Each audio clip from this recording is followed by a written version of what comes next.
Hey everyone, this is Ken Clank from Citywide Title. Welcome to the Fast Five show, where we invite real estate professionals to come on our show and share their knowledge with real estate home buyers and home sellers. Today we have a great guest, Celeste Barr of eXp Realty, a great broker, a lot of experience. Celeste, thanks for coming on the show today. Thank you so much, Ken. I appreciate it. Celeste, can you tell the audience a little bit about yourself? What made you get into real estate and what do you love about it? Well, I have been in the business now for 35 plus years, and when I'm in the meat and potatoes of our business, which is helping people understand what does this market look like and all the rest of it, I feel like I'm in my zone. Everyone that I know, when I work with them, I'm always looking for how can I find ways to lift them up. So that's a tribute to my background, which is in marketing. And I really love what I get to do every day. And people who know me just know, it's my joy to help my clients. Well, and that leads us into our first question, Celeste. And certainly in our market right now, the conditions are one where you really need to have an expert in your corner. Mm-hmm. The conditions are wild. We have unlikes we've never seen in our careers, and people really need to partner up with an expert real estate broker, real estate attorney. You want pro-level stuff right now to get the best outcomes. Mm-hmm. First question today is, looking at the trends that we're observing right now in real estate, where do you see the trends going, and how do you think they're going to impact buyers and sellers today? Well, our current real estate market is characterized by low inventory and high demand for homes right now. And that is obviously driving home prices up. So for this trend, it's making it a definite seller's market. And when someone asks, well, what do you think I should put my home in the market for? My question is, let's go really hyper-local. What's going on in your neighborhood? What's mm-hmm. going on in your town? Mm-hmm. And we look at the numbers. We find, the inventory right now is so extremely low that our obvious interest is to put somebody in the right position to be seen. That's how your home is going to get sold. And when I say that, we're looking at getting your home priced right in relation to what's happening around you. And then additionally, interest rates are, of course, thankfully they're not going up at this moment, but of course next week could be a different story. But we have remained relatively stable. So my hope is to keep mortgage rates where they are. It'll keep affordability to the extent that it is good. And all we're hearing right now is there's a real strong chance that interest rates may be going down. So there's a positive for buyers who are looking, but unfortunately the demand is really strong. True. We've seen the 10-year Treasury ever since the presidential election and the turn of the year slowly tick down mm-hmm. month after month. Only a couple months into it right now, but we hope that trend continues because that's going to make homes more affordable to more people. Right. And that means more people you can help. Are there any emerging neighborhoods or areas that are becoming popular among buyers, and what factors are driving this interest?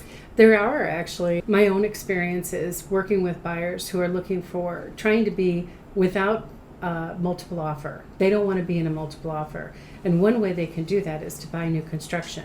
And right now, new construction is even offering better interest rates for the purchase. So a buyer who might have been only able to go up to maybe $500,000 with a lower interest rate is pushing them up to maybe be a $550,000 buyer. So it is creative in the sense that you're buying something that is not only new, but it's a lower price per the dollars that you're spending because the interest rate is lower. And that's a shopping thing that I always tell people. Let's look to try and find ways to get your interest rate down. And how do we do that? Well, there's lots of creative things we can do in a purchase. So I highly recommend, it's part of it is buying in the right area where you're not in a multiple, but the other is to have an agent who's advocating for you and how do we get a better deal on the house. And I think that's a big picture look that most people don't have, and that's where experience comes involved. Can you tell people if, when we talk about receiving a credit versus using those monies to pay down an interest rate, can you give us an example of one of those scenarios, what that would look like and what impact it might have on the home buyers loan? Well, I actually would say that this is kind of a play-by-play when we're talking about purchasing a home.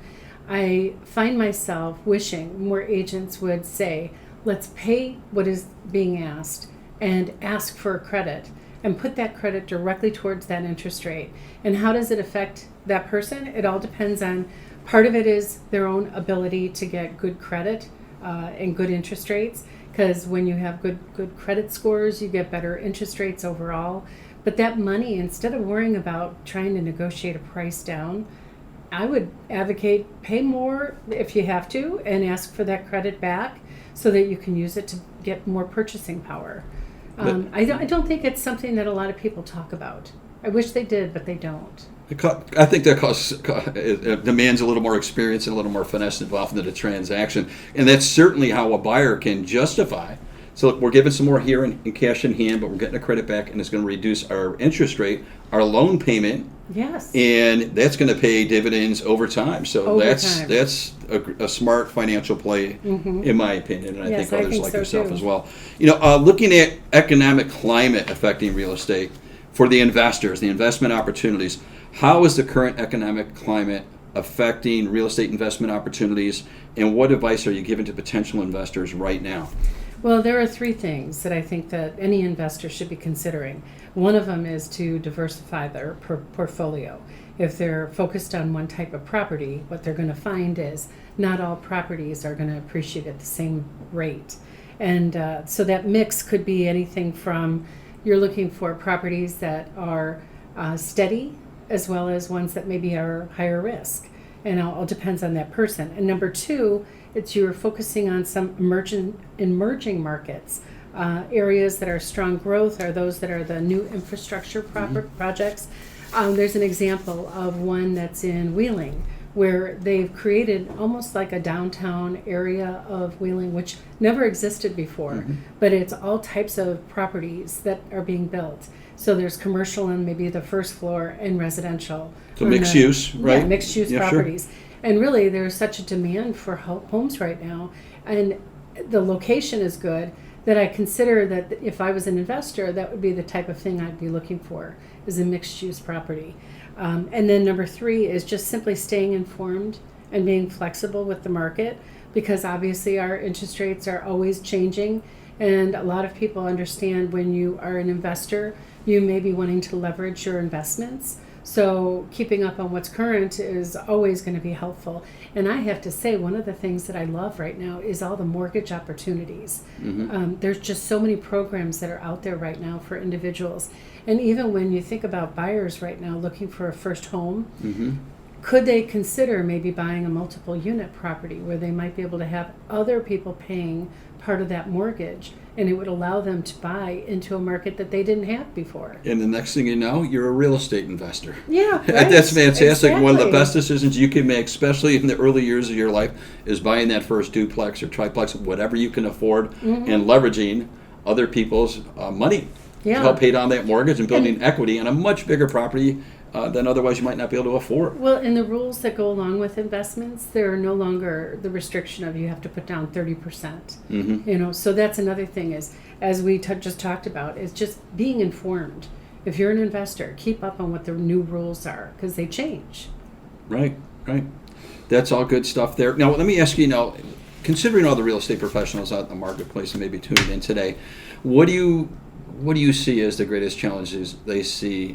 What do you see are the greatest challenges that real estate professionals face in the market today, and how are they adapting or overcoming some of these obstacles?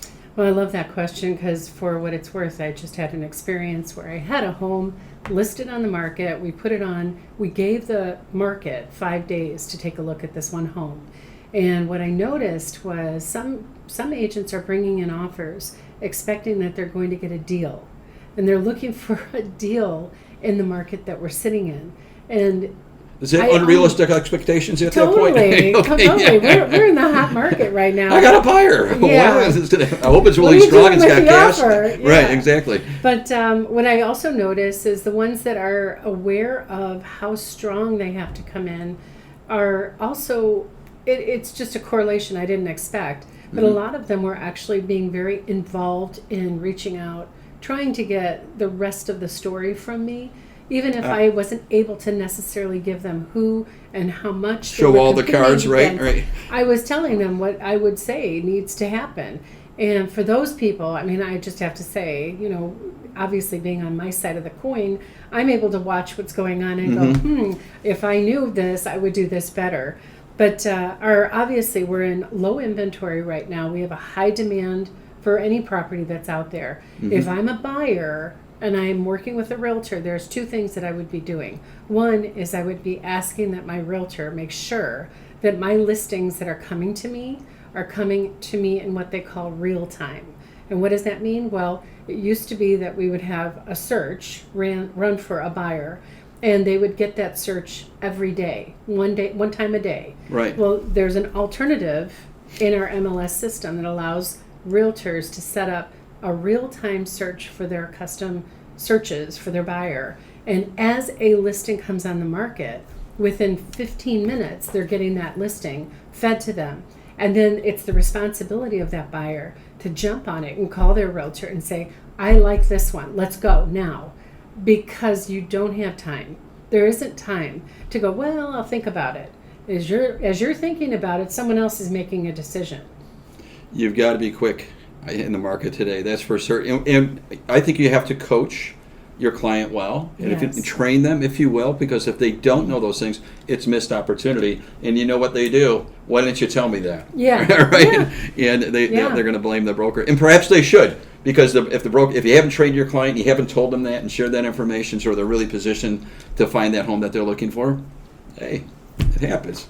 But I think we could do a better. really Some could do a better job at that. I agree. It pays to work with someone that's mindful of how fast this market is. Yeah. Because if you're not working with that person, if they're kind of taking I'll get to it approach, I would suggest find somebody different, because you really need to have someone who's. So you're sitting down with your clients and go, let's get the vision board out. This house is gonna look like this. It's gonna have this, this, and this, and you're ready to roll. And this is another thought, is just to consider, you're not looking for a home that's perfect. You're looking for a home that's 85% perfect.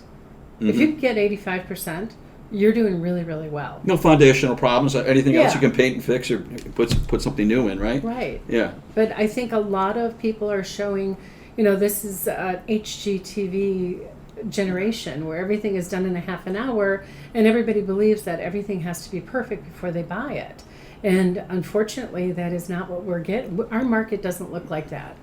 Well, let me ask you one more question, especially in today's market, but I think it's applicable to all markets. Mm-hmm. When you have clients and they're saying, hey, I'm thinking about selling your home, and I think that's the best time they should contact a realtor. Realtor is if you want to think about selling your home, talk to a real estate broker right away, because they're going to save you a lot of, time and money, I think, in a lot of cases. What do you tell your prospective new clients when you first sit down with them? Hey, I'm thinking of selling my home. I would say there's so many things, but part of it is getting them to understand what is their home going to look like when we go on the market. What are they willing to do? And I also feel like our job is to educate. So I sit down and I actually show them what's on the market right now. How do they look in relation to their competition? And sometimes people will think, well, I have the Taj Mahal of all homes, but yet they haven't updated anything in 20 years. So then that's not comparatively thinking, right? Right, they're not comparing correctly. And then the nice thing is to have somebody who is interested in selling walk through, how long do you think it will take you to get that home on the market? Because I would say I have an understanding of how long I think it's going to take them, but I need them to understand that it is about getting your home ready.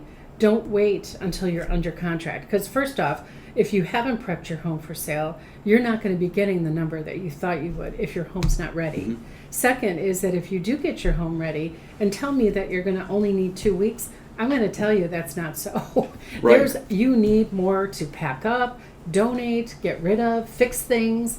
And when you get to that point where you are ready for on the market, that's when we're going to get those professional pictures done. And by the way, anybody who is out there, if you're not getting a professional to take your pictures, what are you doing? Like, what's that? I say you're selling doing? Yourself short, aka your proceeds are. check is smaller than it would be, right? Yeah, and your first open house, when you do go on the market, that first open house is on somebody's computer, and they have zoomed in on that photo. And if that photo has dirty dishes or toilet seat covers that are up, or lights that don't match, people are going to ask themselves, why would I take the time to go see that? So you basically get about 3 seconds before the person says next. The 3-second rule. Yeah. Very, very good advice. Everyone out in the world thinking of buying or selling a home, I strongly recommend that you give Celeste Barr a call. Reach out to her, see if she can answer some of your questions and navigate a really intense market right now and get you from where you're at to where you want to be. And again, I'm Ken Clank from Citywide Title and the Fast 5 Show. Celeste, thanks again for being on the show today. Thank you. I appreciate it. And we look forward to hearing from you. Thank you so much.